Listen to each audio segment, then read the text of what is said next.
I was picking up pieces of gold from the ground. When I grabbed the last one, I quietly picked up a stone I had hidden in my hand. It was then that the officer ordered me to be shot. I quickly threw the stone at a landmine, causing an explosion. The officer panicked and told his soldiers to fire straight ahead, but something unexpected happened. I used a metal pot to block all the bullets. Even Captain America would have been impressed, and said, "You're truly something else." Thinking I must be dead, the officer stopped the shooting and sent a soldier to check. But before the soldier got close, I threw a landmine that flew up and exploded, killing him instantly. Then the officer sent 2 more soldiers from both sides, but they didn't last even 3 seconds before I killed them. Seeing his men die, the officer then forced 2 female prisoners to go forward, hoping they would clear the path. Meanwhile, I had already slipped away. Exhausted, I lay down under a broken car. I tied a belt around my wound and pulled a bullet out myself, without any medicine.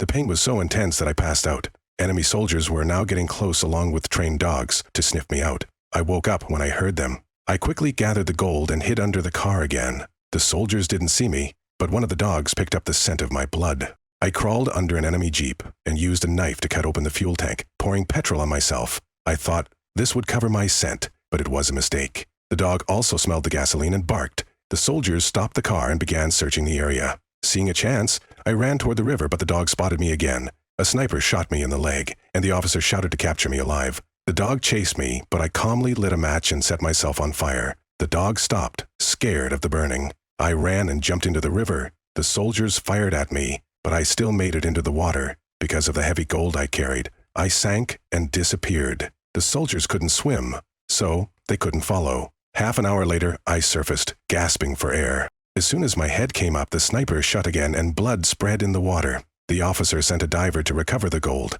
but when the diver reached the bottom, I slit his throat and took his oxygen. A soldier on the boat saw what I did and was terrified. Still, the officer ordered more men to dive in, but within 2 seconds, I turned the water red again. The soldiers, shaken, began to retreat. In the chaos, one of them was accidentally shot by a fellow soldier. Then a sniper began firing with a heavy machine gun, but this time, I used the dead soldier's body as a shield and escaped. The officer watched it all in shock. Just then, my pet dog returned, and the officer got an idea. He would use my dog to track me down.